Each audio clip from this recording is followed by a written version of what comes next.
بسم اللہ الرحمن الرحیم۔ یہ بہت بڑی ذلت اور خواری ہے بھائی کہ پاکستان دنیا کی 5ویں بڑی ریاست ہے، 6ٹی بڑی فوج ہمارے پاس، 7ویں ایٹمی طاقت،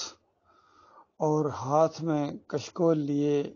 یہ ابھی تک بھی مارے مارے پھر رہے ہیں، اور اتنا بڑا قرضہ کہ عقل حیران ہے کہ وہ یہ کرتے کیا رہے ہیں۔ یہ ان چوروں ڈاکوؤں نے اس ملک کو کہاں پہنچا دیا۔ اور وہ جو آیا تھا قسم کھا کے کہ میں مر جاؤں گا لیکن قرضہ نہیں لوں گا کسی سے، سب سے مشکل کام میرے لیے دوسروں سے قرضہ مانگنا ہوتا ہے۔ میں نے اپنے باپ سے بھی کبھی پیسے نہیں مانگے تھے، لیکن جیسے ہی اللہ تعالیٰ نے اس کو حکومت عطا فرمائی تو وہ بھی کشکول لے کے پھر چل پڑا دوسرے ملکوں کے پاس۔ اور بعد میں یہ کہ قرضے اتارنے تھے، قرضے اتارنے کے بے شمار طریقے تھے، اور بتائے بھی گئے تھے کہ یہ قرضے تمہارے چٹکیوں میں اتر سکتے ہیں، لیکن اس طرف آنے کی کوشش ہی نہیں کرتے ہیں جو ان کا ایک صحیح طریقہ ہے، اسلام کے مطابق ہے، اللہ کا بتایا ہوا ہے۔ وہ بات ان کو پسند ہی نہیں ہے۔ ان کو تو یہودیوں کا طریقہ پسند ہے، اور ان کو لعنتیوں کا طریقہ پسند ہے۔ ایسی قوموں کے سامنے جا کے بھیک مانگتے ہیں جن کے اوپر اللہ نے لعنتیں بھیجی ہیں۔ تو پھر کس طرح خیر آئے گی؟ خیر کس طرح آئے گی؟ ان کے بڑے بڑے علماء ساتھ مل گئے، ان تینوں نے مل کے مارا ہے جو ملا کہلاتے ہیں۔ کسی بھی ملک کو چلانے کے لیے جو کشتی کو چلانے والے ہوتے ہیں وہ ملا، ایک یہ بڑے بڑے جو سرمایہ دار ہوتے ہیں، جس طرح ہمارے ملک میں قارون ہے، ریاض، کون سا فریب ہے جو اس کے اندر نہیں ہے۔ پھر یہ مذہبی فریب کار فضل الرحمان جیسے، طاہر القادری جیسے، طارق جمیل جیسے، تقی عثمانی جیسے، یہ ساتھ ملتے ہیں۔ یہ ان کو تھپکی دیتے ہیں کہ میاں بالکل تم بہت بڑے نیک آدمی ہو۔ اور پھر یہ اقتدار جن کے پاس ہوتا ہے، طاقت جن کے پاس ہوتی ہے، جن کو آج کل نیوٹرل کہا جاتا ہے، نیوٹرل، یہ کفر شرک بھی دیکھ کے بھی نیوٹرل ہوتے ہیں، اور اگر ان کو براہ راست کچھ کہا جائے یا ذرہ برابر ان کی توہین ہو جائے تو اس وقت یہ حرکت میں آ جاتے ہیں، لیکن اللہ کے دین کی دھجیاں اڑائی جا رہی ہوں تو یہ بالکل نیوٹرل رہتے ہیں۔ یہ تینوں مل گئے ہیں آپس میں، اور ان کو ذرا برابر احساس نہیں۔ یقین کیجئے بالکل ملک کے خیر خواہ نہیں ہیں۔ یہ خیر خواہ ہیں اپنے پیٹ کے، یہ خیر خواہ ہیں اپنے اقتدار کے، یہ خیر خواہ ہیں اپنی نوکری کے۔ تو ان کو کوئی احساس نہیں ہے کہ قوم کتنی ذلیل و خوار ہو رہی ہے۔ پوری دنیا کے اندر اندازہ لگائیے، واقعی اللہ کی شان بڑی اونچی ہے کہ کمانڈو دستے آپ کے پاس، ایٹمی قوت آپ، اور بہترین دنیا کی یوتھ آپ کو اللہ تعالیٰ نے دی، نوجوان گرم و سیال خون کے ساتھ اشاروں پر دوڑنے والے موجود ہیں، لیکن کوئی ان کو لیڈر نہیں ملا صحیح طریقے سے جو کافروں اور مشرکوں کی آنکھوں میں آنکھیں ڈال کے بات کرے، اور جس کا خون کھولے اللہ کی نافرمانی کے اوپر کہ اللہ کی نافرمانی اور میرے سے کروانا چاہتے ہو۔ اور اس طریقے سے کوئی بڑے لیول کا کوئی آدمی، کوئی بڑا افسر، کوئی نہ صدر کا خون کبھی کھولتا ہے، نہ وزیر اعظم کا، نہ کسی جرنیل کا، اور نہ ہی کسی سیاستدان کا۔ خون کیا کھولے گا؟ یہ خود برائی کے محور بن گئے ہیں، اور نام ان کے دیکھو لے کے آتے ہیں کہ امر بالمعروف۔ جو برائی کے محور ہیں وہ کہتے ہیں ہم امر بالمعروف کریں گے، اور جو باطل کے دائی ہیں وہ کہتے ہیں کہ حق کے ساتھ کھڑے ہو جاؤ، حق کے ساتھ کھڑے ہو جاؤ۔ یہ حق اور باطل کا معاملہ ہے، حق اور باطل کا نہیں، یہ سارے باطل ہیں جو آپس میں ٹکرا رہے ہیں۔ باطل کے جنگ کے اندر حق کدھر آ گیا؟ جو حق کو مانتے ہی نہیں ہیں وہ حق کے لیے کھڑے کب ہوں گے، حق کے لیے لڑیں گے کب؟ تو یہ معاملہ ہے۔ ایاک نعبد و ایاک نستعین سے ان کا آغاز ہوتا ہے، اندازہ فریب کاری، تسبیح ہاتھ میں اٹھائی اس بدماش نے، اور اس کے بعد جا کے تقریر کے بعد فوراً جا کے مزار کے سامنے سجدہ ریز ہو جاتا ہے، سجدہ ریز ہو جاتا ہے۔ ان کے مشرک مفسرین نے ان کو یہی تعلیم دی تھی کہ دیکھو یہ نبیوں اور ولیوں کو جا کے سجدہ ریز ہونا یہ کوئی خراب بات نہیں ہے، یہ تو قرآن سے ثابت ہے۔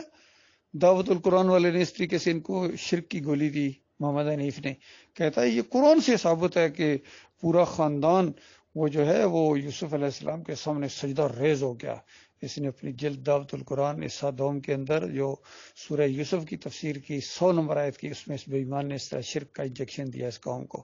اس سے پہلے بھی ابن کثیر یہ انجیکشن دے چکا تھا۔ اور پھر ایک حکیم الامت دوسرا ان کا اشرف علی تھانوی کہتا ہے کہ اللہ کے بندوں کو نبی کا بندہ کہا جا سکتا ہے، یہ قرآن میں لکھا ہوا ہے، قرآن سے ثابت ہے، سورہ زمر میں لکھا ہوا ہے، اندازہ لگائیے۔ پھر ایک اور فریب آیا محمود الحسن، اس نے کہا کہ اللہ کے بندوں کو پکارنا، نیک بندوں کو، مقبول بندوں کو، یہ اللہ ہی کو پکارنا ہے، اور سورہ فاتحہ کو دلیل بنایا۔ اندازہ لگائیے، سورہ فاتحہ جو پہلے صفحے کے اوپر توحید کی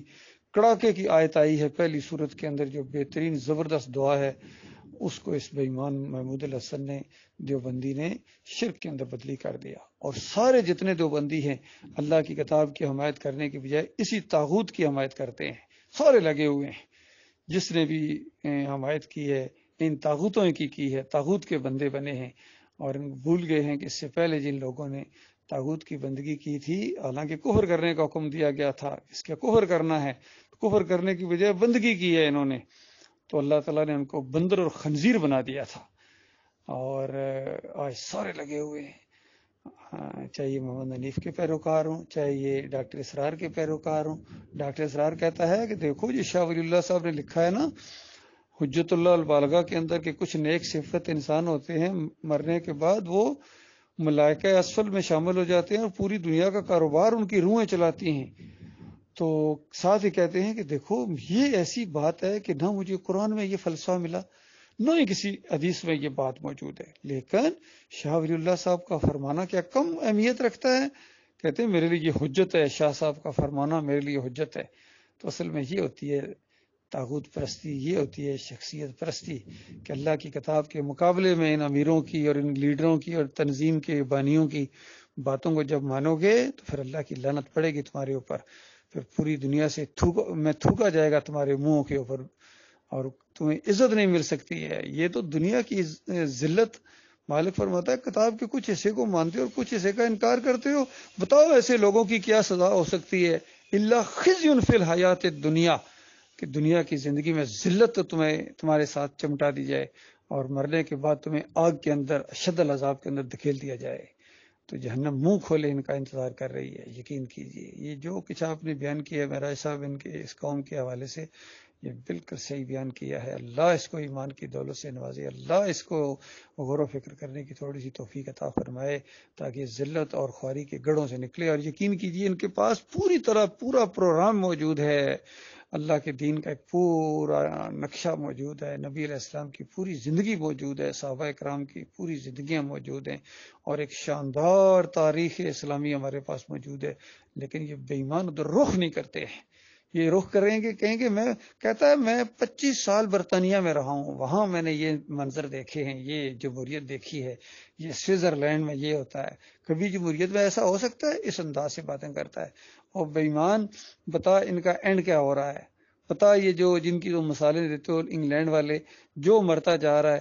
تو اس کے بعد یہ کہاں جا رہا ہے؟ جہنم کے اندر جا رہا ہے یا نہیں جا رہا؟ وہ کہ جا رہا ہے، تو کیا اس قوم کو بھی جہنم کے اندر لے کے جانے کا پروگرام ہے تمہارا بھی؟ بتاؤ یہ سوئٹزرلینڈ والے کہاں جا رہے ہیں مرنے کے بعد؟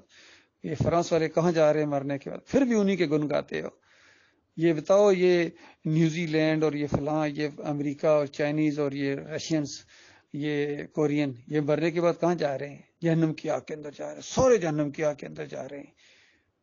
اور یہ مانتا بھی ہے۔ لیکن کیا ان سے دلیلیں پکڑتے ہو، ان کو مثالی آئیڈیل بناتے ہو، لانتیوں کو شیطانی سسٹم میں جن کا ان کو اپنا آئیڈیل بناتے ہو، ان کی مثالیں دیتے ہو، اور مثالیں ان کی دیتے ہیں، اور پھر کہتے ہیں ہم مدینہ ریاست بنا دیں گے۔ کتنا بڑا فراڈ ہوئے، کتنا بڑا ظلم اس قوم کے ساتھ، زیادتی اس قوم کے ساتھ۔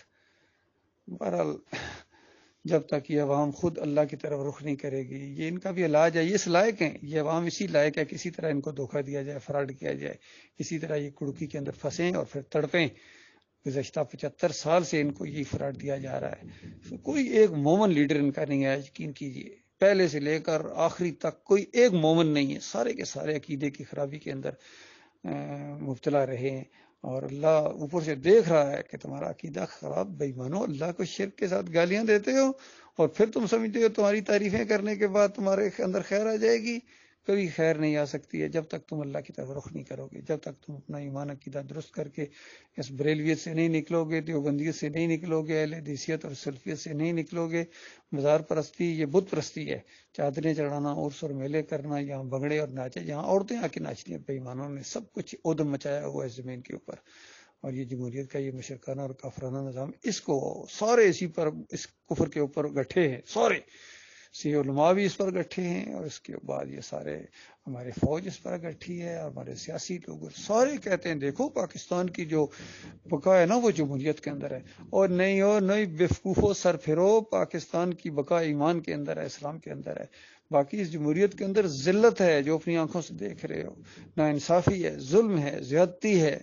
نامردی ہے، بزدلی ہے اس جمہوریت کے اندر، تم کبھی سر نہیں اٹھا سکتے اس جمہوریت کے اندر، یہ ایسا شیطانی نظام ہے جس کے اندر تمہیں جکڑ دیا گیا ہے، غلام ہو غلام ہو غلام ہو، تم 75 سال بعد تمہیں پتہ چلا، میں تو 38 سال پہلے کہہ رہا ہوں تم غلام ہو تم غلام ہو، اب تمہیں پتہ چلا ہے کہ وہ آزادی لینی ہے، تو پھر اس کے بعد پھر کتنے مرواؤ گے نوجوان، کتنے سارے سسٹم کی خاطر تیار ہو گئے ہیں، کہتے ہیں ہم ان کی خاطر جان دے دیں گے، خود عمران خان صاحب کہتے ہیں کہ میں غلامی نہیں میں جان دے دوں گا، اور جان دینے کے بعد جاؤ گے کہاں پتہ ہے تمہیں،